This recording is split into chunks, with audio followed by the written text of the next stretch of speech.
زمانے میں بھی کہتا رہا ہوں اور آپ کے نوٹس میں ہے کہ ملک کی معیشت اس قدر گر چکی ہے کہ اس کو اگلی حکومت اٹھائے گی کیسے، یہ ایک بڑا چیلنج ہوگا۔ آج وہ ساری باتیں سامنے آ رہی ہیں۔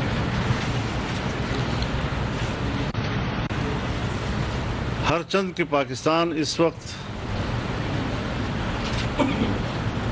معاشی بحران کے زد میں ہے،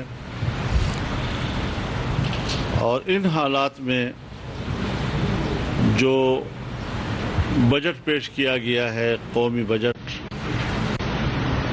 اسے متوازن قرار دیا گیا۔ البتہ معیشت کی بحالی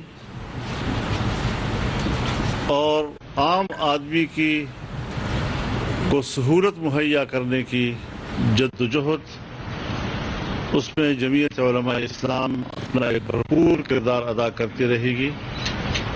حکومت کا حصہ ہوتے ہوئے بھی ہمارا ہدف یہی ہوگا کہ ہم حکومت کے کاوشوں کی سمت اس جانب موڑ دیں جہاں جلد سے جلد عام آدمی کو ریلیف مہیا کیا جا سکے۔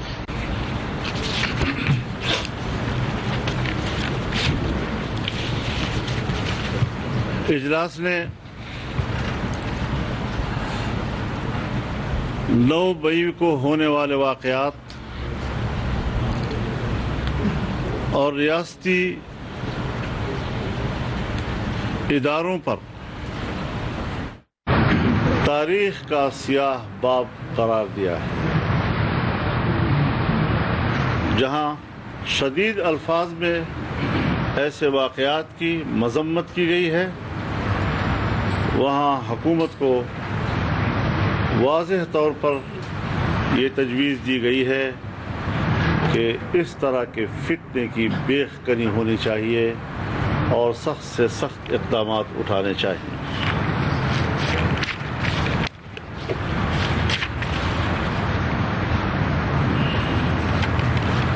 ہم دیکھ رہے ہیں ملک کی سیاست سے وابستگی کی ایک طویل تاریخ ہے ہماری،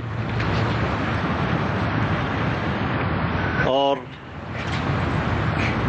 اپنے نظریاتی سفر کے اتار چڑھاؤ کو ہم نے بہت قریب سے دیکھا ہے۔ گزشتہ سالوں میں ایسا نظر آ رہا ہے کہ دنیا میں جو پاکستان کا تعارف تھا، ایک اسلامی پاکستان کے حوالے سے ہمارے اس تعارف کو اور اس شناخت کو تبدیل کر دیا گیا ہے، اور آج دنیا کے نقشے پر پاکستان ایک سیکولر ریاست کا روپ دھار چکا ہے۔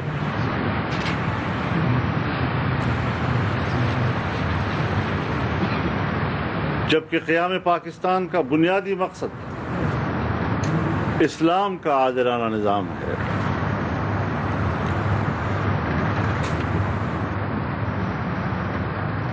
جمعیت علماء اسلام کی مرکزی مجلس شورا نے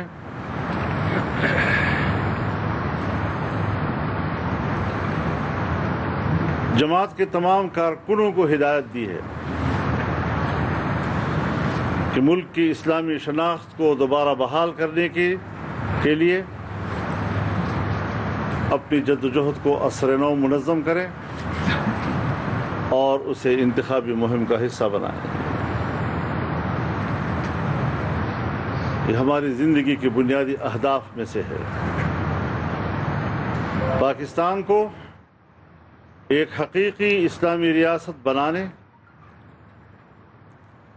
معیشت کو اسلامی خطوط پر استوار کرنے، اسلام کے زرعی اصولوں پر عمل درآمد کرتے ہوئے انسانی حقوق کے تحفظ کے لیے عصر نو باقاعدہ مہم کا آغاز کیا جائے اور اسلامی تعلیمات کی روشنی میں اعتدال پر مبنی رویوں کو فروغ دیا جائے۔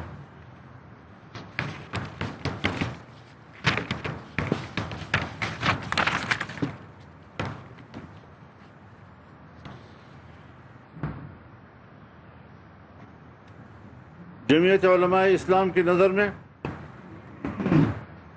ہماری خارجہ پالیسی کا محور پاکستان کا مفاد ہونا چاہیے۔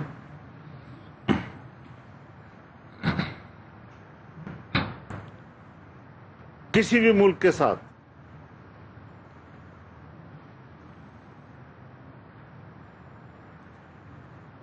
باہمی تعلقات دو طرفہ مفادات کے تحفظ کی ضمانت پر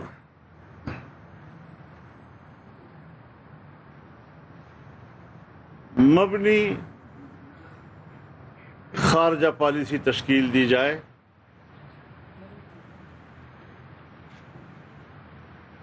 علاقائی اور پڑوسی ممالک کے ساتھ بہتر تعلقات،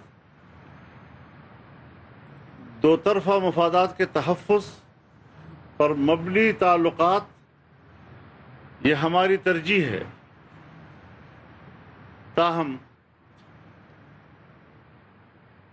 ہندوستان کے پڑوسی ممالک کے خلاف جارحانہ رویوں کو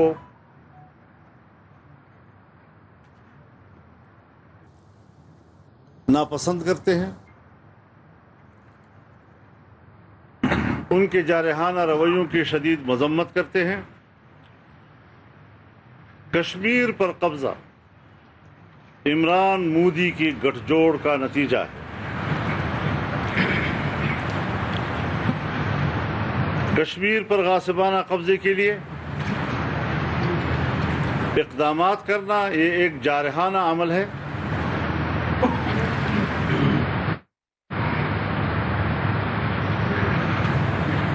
اقوام متحدہ اور سلامتی کونسل کی سن 49 کی قراردادوں کو نظر انداز کیا جا رہا ہے۔ جمعیت علماء اسلام پاکستان کشمیری بھائیوں کے ساتھ یکجہتی کا اعادہ کرتی ہے۔ مرکزی مجلس شورا نے عام انتخابات کے لیے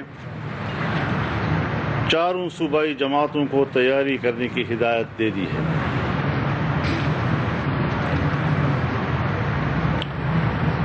میں آپ حضرات کو یہ بھی بتاتا چلوں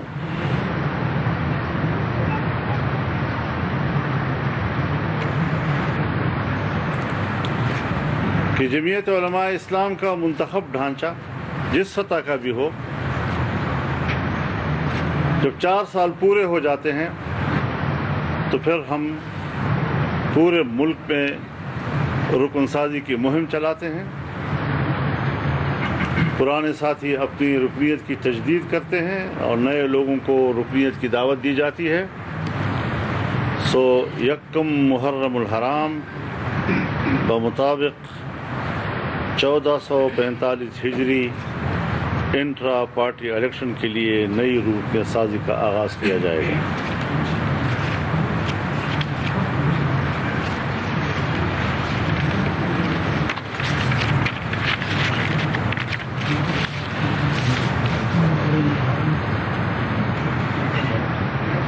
ہم پاکستان کے مختلف شعبوں میں چین کی سرمایہ کاری کی پیشکش کا خیر مقدم کرتے ہیں۔ آپ جانتے ہیں کہ 70 سال کے بعد سی پیک منصوبے کے صورت میں پاکستان چین دوستی ایک معاشی دوستی میں تبدیل ہوئی۔ وہ دوستی جسے بحر الکاہل سے زیادہ گہری، شہد سے زیادہ میٹھی، ہمالیہ سے زیادہ اونچی اور لوہے سے زیادہ مضبوط قرار دیا جا رہا تھا،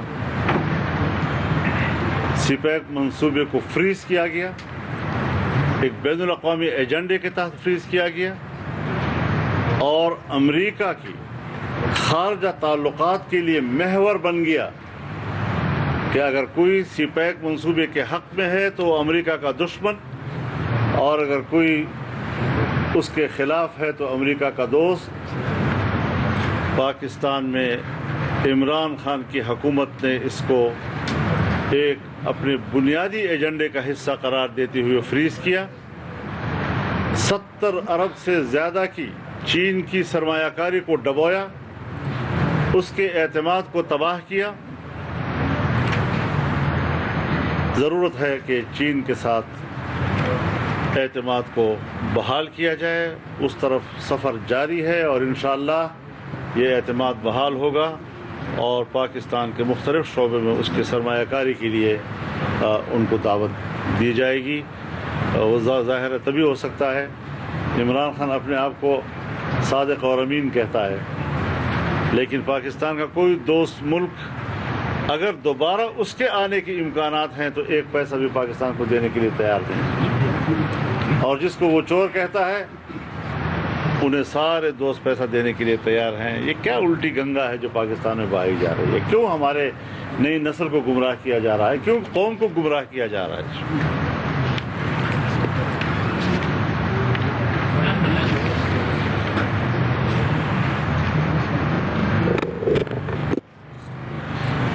کل پرسوں میں جو ہمارے صوبے میں بھی اور کچھ حصے پنجاب میں بھی ایک بہت ہی سخت طوفان آیا. بنو اور لکی مروت اور کرک میں تو کافی جانی مالی نقصان بھی ہوئے ہیں. مالی نقصان تو بہت زیادہ ہے لوگوں کا. تو اس حوالے سے تشویش کا اظہار کیا گیا. قیمتی جانوں کے ضیاع پر افسوس کا اظہار کرتے ہوئے مرحومین کے لیے فاتح خوانی بھی کی گئی. اور ہم نے فوری طور پر مرکزی حکومت کو بھی اور صوبائی حکومت کو بھی یہ کہا ہے کہ ان کی بحالی کے لیے فوری اقدامات کریں. اور وہاں کے جو ہمارے نمائندے ہیں وہ اس وقت بھی وہاں عوام کے صفوں میں موجود ہیں. وہاں کے لوگوں سے ہمدردی کا اظہار کر رہے ہیں، نقصانات کا جائزہ لے رہے ہیں اور انشاءاللہ متاثرہ علاقوں کو مکمل تعاون دینے کے لیے جمعیت علماء اسلام اپنا کردار ادا کرے گی. ایک منٹ پھر ایک بات رہ گئی ہے وہ کر لیتا ہوں. جمعیت علماء اسلام کی مرکزی شورا نے ترکی کے صدر طیب اردوغان کی تیسری مرتبہ ترکی کا صدر منتخب ہونے پر مبارکباد پیش کی ہے. ان کی قیادت میں ترک قوم کی ترقی کا سفر انشاءاللہ جاری رہے گا. پاکستان اور عالم اسلام کے ساتھ ترکی کے تعلقات نئے منازل طے کرے گی. اللہ تعالی ہمارے برادر اسلامی ملک کو ترقی کے راہ پر گامزن کرے. ہم ان کے ساتھ انتہائی بہتر تعلقات کے حق میں ہیں اور پوری اسلامی دنیا کی باہمی تعلقات کو اچھی نگاہ سے دیکھتے ہیں. چین کی کوششوں سے سعودی عرب اور ایران کے درمیان جو تعلقات کی بہتری کے لیے اقدامات ہوئے ہیں ہم اس کا بھی خیر مقدم کرتے ہیں. ترکی اور سعودی عرب کے درمیان تعلقات کی بہتری اس کا بھی ہم خیر مقدم کرتے ہیں اور پورے عالم اسلام کے ایک قوت بننے کے لیے ہم اپنی کوششیں جاری رکھیں گے. آپ فرمائیں.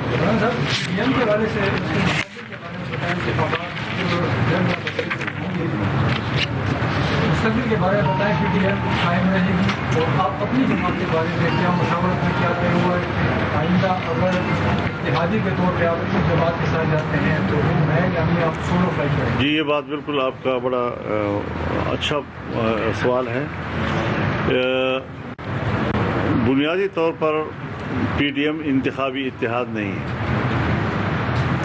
اور ظاہر ہے کہ جب الیکشن ہوتے ہیں تو ہر پارٹی اپنے مفاد کو مد نظر رکھتے ہوئے حکمت عملی وضع کرتی ہے. یقیناً تمام پارٹیوں کے باہمی تعلقات بہت اچھے رہے ہیں. ضمنی الیکشنوں میں ہم نے ہمیشہ ایک دوسرے کا تعاون کیا ہے. تو علاقائی طور پر سیٹ ایڈجسٹمنٹ کا ماحول موجود رہے گا اور اس حوالے سے میرا یہ خیال ہے کہ ہم ایک دوسرے کے ساتھ تعاون کا ماحول بنا سکیں گے. جبکہ اصولی طور پر جمعیت علماء اسلام پورے ملک میں ہر سیٹ پر اپنا امیدوار کھڑا کرے گی. تو جہاں جہاں پر ایڈجسٹمنٹ کی صورت بن سکے گی ہم ضرور بنائیں گے، لیکن اپنے پلیٹ فارم سے ہم انشاءاللہ الیکشن لڑیں گے. کیا آپ کو انتخابات دکھائی دے رہے ہیں کیا انتخابات ہوں گے اکتوبر نومبر میں جو کہہ رہے ہیں؟ دیکھیے، اس کے ساتھ ساتھ تھوڑا اس پہ بھی بتا دیجیے یہاں پہ جو آپ کی اتحادی پارٹی جو کہ آپ پی ڈی ایم کی سربراہ بھی ہے، یہاں پہ جو اتحادی پارٹی ہیں ان کے کچھ گلے شکوے ہیں جے وائی سے، وہ لوگ ان کے مختلف طرف ہیں، وہ گورنر صاحب سے اور دیگر رہنماؤں کے حوالے سے تحفظات کا اظہار کر رہے ہیں، تو کیا یہاں پہ کوئی ایسے اجلاس وغیرہ بلانے کا، سب کو مل بٹھانے کا، ان کے گلے شکوے دور کرنے کا کوئی ارادہ ہے آپ کا؟ دیکھیے، الیکشن تو آپ نے جیسے خود کہا ہے جلد یا بدیر ہو تو ہوں گی، کیونکہ آئین کا تقاضا ہے اور آئین کے تقاضے کے مطابق ملک میں الیکشن تو ہوں گے۔ تو اس حوالے سے تو کوئی ابہام موجود نہیں ہے، اور اگر الیکشن تاخیر سے ہوتے ہیں، جو ہمارا آئینی مدت ہے اس سے آگے بڑھتا ہے، تو وہ فیصلہ پارلیمنٹ نے کرنا ہے، نہ کسی پارٹی نے کرنا ہے، نہ کسی شخصیت نے کرنا ہے، پارلیمنٹ نے وہ فیصلہ کرنا ہے۔ اور اگر آئینی مدت کے اندر ہونے ہیں تو پھر الیکشن کا شیڈول الیکشن کمیشن نے دینا ہے، نہ میں نے دینا ہے، نہ آپ نے دینا ہے، نہ وزیر اعظم نے دینا ہے۔ کب سب میں کوئی بات ہو جاتی ہے آپ ہر بات کو اٹھا لیتے ہیں۔ مولانا صاحب یہ بتائیں کہ ہمارے ملک میں کب تک تو اسی نفرت کی سیاست ہوتی رہے گی؟ آپ بڑے ہیں، کیا آپ نے کوئی کردار ادا کیا مل بیٹھ کر اس ملک کی ترقی کے لیے سوچے؟ کیونکہ دنیا کا سکھا گئی اور ہم ایک دوسرے کو چور لٹیرا اور ڈاکو کے لیے جی، یہ جو رجحان صاحب اس کے ساتھ ریلیٹڈ ہے، عمران خان نے آپ کے ساتھ بیٹھنے اور مطلب آپ کے پاس آنے کی آفر بھی کی ہے، اور پہلی مرتبہ صاحب کے لفظ سے پکارا ہے۔ صاحب غلط استعمال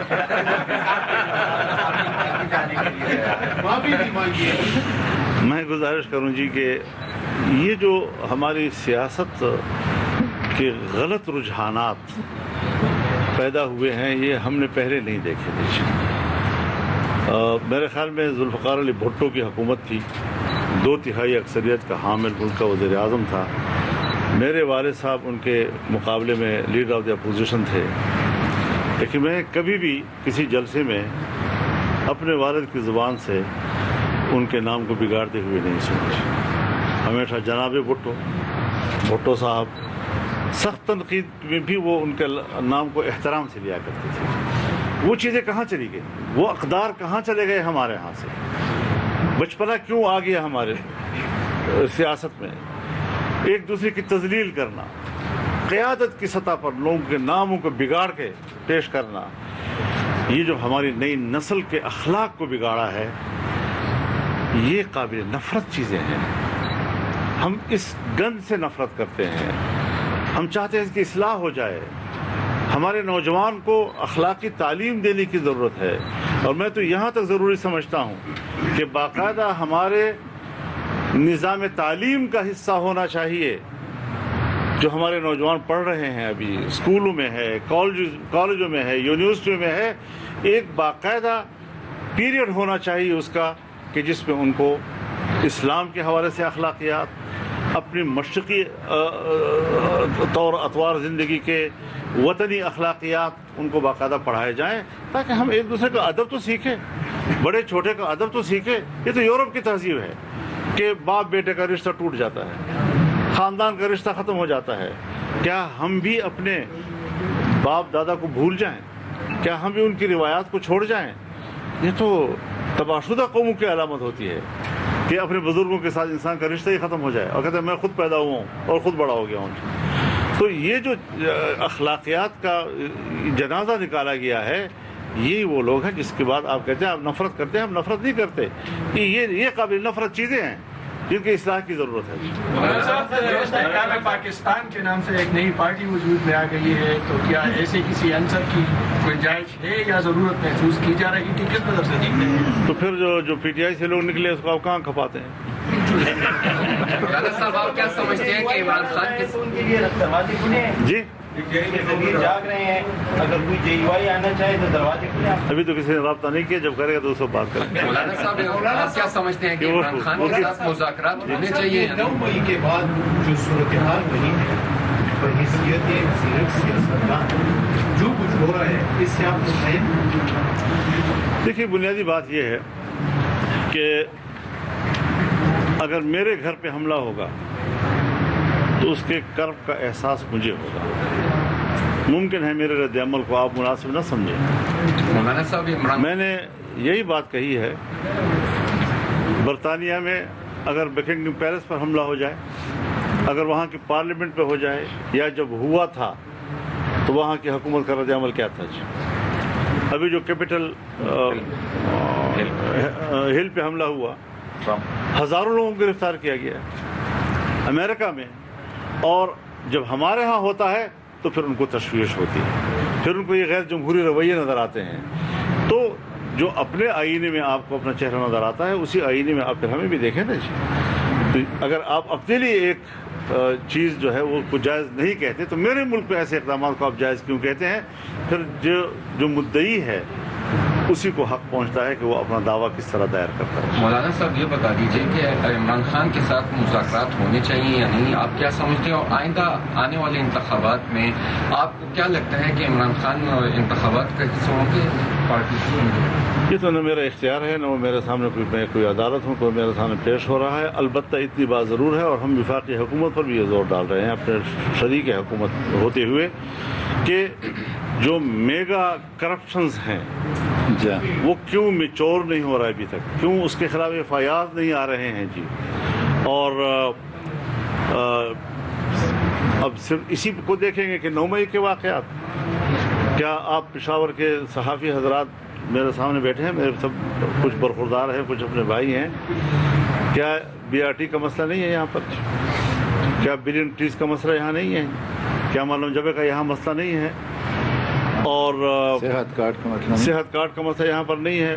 پھر وہاں پر جو توشہ خانے کا معاملہ آ گیا، پھر اس کے بعد وہاں پر جو بڑے بڑے میگا قسم کے کرپشن وہاں سامنے آئے ہیں، ان ساری چیزوں کو اگر 3 دفعہ وزیر اعظم رہنے والا وہ راتوں رات گرفتار ہو سکتا ہے، اس کو C کلاس میں ڈالا جا سکتا ہے، بیٹی بھی اس کے ساتھ جیل میں ایک دوسرے کے ساتھ ملنے کی اجازت بھی نہیں ہے، اہلیہ جو ہے بستر مرگ پر ہے،